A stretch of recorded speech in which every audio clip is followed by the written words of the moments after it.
اللہ نے تمہارے لیے بہت کچھ سنبھال رکھا ہے اور تمہیں وہ سب حاصل کرنے کے لیے اس پر بھروسہ رکھنا ہوگا، اور یقین رکھو معجزے صبر کرنے والوں کے لیے ہیں۔ دنیا میں ایسا کچھ بھی نہیں جس پر تمہارے رب کا اختیار نہ ہو۔ وہ تمہاری دعاؤں کو نصیب سے ہارنے نہیں دے گا۔ وہ تم سے کچھ چیزیں اس لیے دور کرتا ہے تاکہ تم اس کے پاس رہ سکو۔ پھر کیوں مشکل لگتا ہے اس کے فیصلوں کو تسلیم کرنا؟ کیوں نہیں کرتے یقین کہ وہ بہتر لے کر بہترین سے نوازے گا؟ وہ جو ماں سے بھی زیادہ محبت کرتا ہے، اس نے آزمائش میں ڈالتے ہوئے کچھ تو سوچا ہوگا، اور صبر کرنے والوں کو اللہ بہت خاص رکھتا ہے۔ صبر کر لو یہ سوچ کر کہ جو ہو رہا ہے اسی میں اللہ کی مصلحت اور تمہاری بہتری ہے۔ تمہارے صبر کے بدلے اللہ تمہیں تمہاری چاہت سے بھر کر عطا کر دے گا۔ جو اللہ تمہارے لیے چاہتا ہے، کیا تم اس سے بہتر اپنے لیے چاہ سکتے ہو؟ ان آزمائشوں کے بعد تمہاری دعاؤں کا پورا ہونا ہے۔ معجزے دعاؤں سے ہیں، اور تہجد کی دعائیں سب سے لاڈلی ہوتی ہیں۔ کیا پتہ کسی دن تمہارا ادھورا قصہ مکمل کہانی میں تبدیل ہو جائے، اور کیا پتہ تمہارا کل آج سے زیادہ خوبصورت ہو جائے۔ اس لیے یقین رکھو اللہ ادھورے قصے مکمل کرنے پر قادر ہے۔ جس چیز کے ذریعے اللہ تمہارا امتحان لیتا ہے، اختتام میں وہ اسی چیز کو بہتر بنا کر تمہارے لیے صلہ لکھ دیتا ہے۔ ہو سکتا ہے تمہاری زندگی کا ایک خالی صفحہ اللہ تمہاری چاہت سے بھرنا چاہتا ہو، اس لیے دعا کرو، شاید دعا ہی تمہارا مقدر بدل دے۔ جس نے دو جہانوں کے معاملات سنبھال رکھے ہیں، وہ رب تمہیں بھی سنبھال لے گا۔ اللہ کچھ چیزیں تمہاری دسترس سے اس لیے بھی نکال دیتا ہے تاکہ تم جان سکو کہ کچھ چیزیں اللہ کو پانے کے بعد ہی ملا کرتی ہیں۔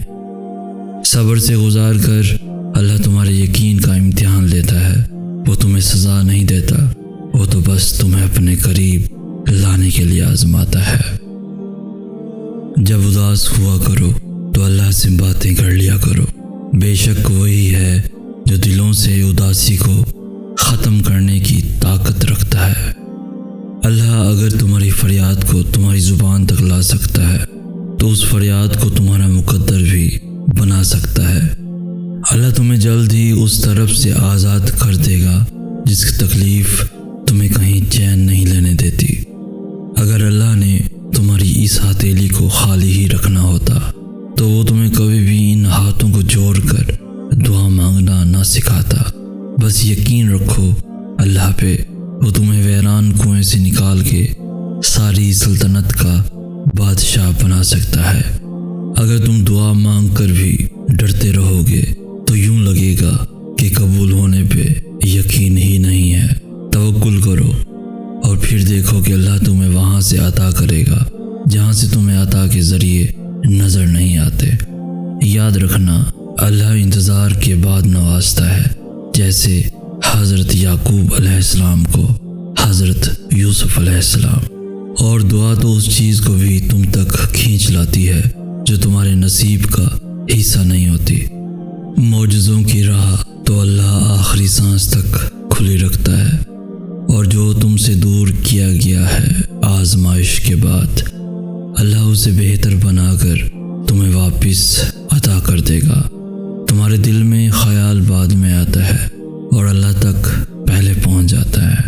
اگر اللہ تمہاری پکار سننا چاہتا ہے تو تم بھی اسے پکارتے رہو، پھر اللہ تمہیں وہ بھی دے گا جس کے لیے تم اسے پکار رہے ہو۔ اللہ دیری انہی کے لیے کرتا ہے جن کا مانگنا اسے بے حد پسند آ جاتا ہے۔ جو امیدیں اللہ سے وابستہ کر لیتے ہیں وہ پھر ان کے دلوں کو کبھی مایوس نہیں ہونے دیتا۔ اللہ تک پہنچنے کا سفر وہی سے شروع ہوتا ہے جہاں تم سوچتے ہو کہ اب سبھی راستے بند ہو چکے ہیں۔ جب دنیا تمہیں تھکا کر سجدے میں گرا دیتی ہے تب اللہ تمہیں سنبھال لیتا ہے۔ کبھی سوچا ہے کہ تم میں اتنی ہمت اور بے خوفی کہاں سے آتی ہے؟ جب تم اللہ کے فیصلوں پہ یقین رکھتے ہو تو وہ تمہیں ان فیصلوں پر راضی ہونے کے لیے بے حد صبر دے دیتا ہے، اور پھر سے اسی دنیا کے روبرو لا کر کھڑا کر دیتا ہے۔ اللہ تمہاری ہتھیلی کو تب تک خالی نہیں ہونے دیتا جب تک وہ اسے کسی اور بہتر چیز سے بھر نہیں دیتا، اور جس کی رضا پہ اللہ راضی ہو جائے اسے نہ تو تم ٹال سکتے ہو اور نہ ہی میں۔ پھر وہ حقیقتیں بھی بدلتی ہیں جو نصیب کا حصہ لکھ دی گئی ہوتی ہیں۔ اللہ کی رضا میں راضی ہونے کا مطلب یہ نہیں کہ تم مانگنا چھوڑ دو، بلکہ اللہ کی رضا میں راضی ہونے کا مطلب تو یہ ہے کہ تم اس کے فیصلوں پر شکوہ نہ کرو۔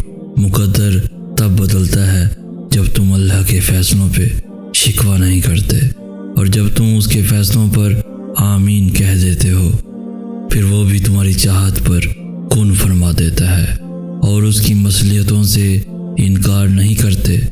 تم اگر اپنی اس جھولی کو بھرنا چاہتے ہو تو تمہیں پہلے اپنی اس خالی جھولی پر خوش رہنا سیکھنا ہوگا۔ اللہ نے تمہارے لیے بہت کچھ سنبھال رکھا ہے، اور تمہیں وہ سب حاصل کرنے کے لیے اس پر بھروسہ رکھنا ہوگا، اور یقین رکھو معجزے صبر کرنے والوں کے لیے ہیں۔ دنیا میں ایسا کچھ بھی نہیں جس پر تمہارے رب کا اختیار نہ ہو۔ وہ تمہاری دعاؤں کو نصیب سے ہارنے نہیں دے گا۔ وہ تم سے کچھ چیزیں اس لیے دور کرتا ہے تاکہ تم اس کے پاس رہ سکو۔ پھر کیوں مشکل لگتا ہے اس کے فیصلوں کو تسلیم کرنا؟ کیوں نہیں کرتے یقین کہ وہ بہتر لے کر بہترین سے نوازے گا؟ وہ جو ماں سے بھی زیادہ محبت کرتا ہے، اس نے آزمائش میں ڈالتے ہوئے کچھ تو سوچا ہوگا، اور صبر کرنے والوں کو اللہ بہت خاص رکھتا ہے۔ صبر کر لو یہ سوچ کر کہ جو ہو رہا ہے اسی میں اللہ کی مصلحت اور تمہاری بہتری ہے۔ تمہارے صبر کے بدلے اللہ تمہیں تمہاری چاہت سے بھر کر عطا کر دے گا۔ جو اللہ تمہارے لیے چاہتا ہے، کیا تم اس سے بہتر اپنے لیے چاہ سکتے ہو؟ ان آزمائشوں کے بعد تمہاری دعاؤں کا پورا ہونا ہے۔ معجزے دعاؤں سے ہیں، اور تہجد کی دعائیں سب سے لاڈلی ہوتی ہیں۔ کیا پتہ کسی دن تمہارا ادھورا قصہ مکمل کہانی میں تبدیل ہو جائے، اور کیا پتہ تمہارا کل آج سے زیادہ خوبصورت ہو جائے۔ اس لیے یقین رکھو اللہ ادھورے قصے مکمل کرنے پر قادر ہے۔ جس چیز کے ذریعے اللہ تمہارا امتحان لیتا ہے، اختتام میں وہ اسی چیز کو بہتر بنا کر تمہارے لیے صلہ لکھ دیتا ہے۔ ہو سکتا ہے تمہاری زندگی کا ایک خالی صفحہ اللہ تمہاری چاہت سے بھرنا چاہتا ہو، اس لیے دعا کرو، شاید دعا ہی تمہارا مقدر بدل دے۔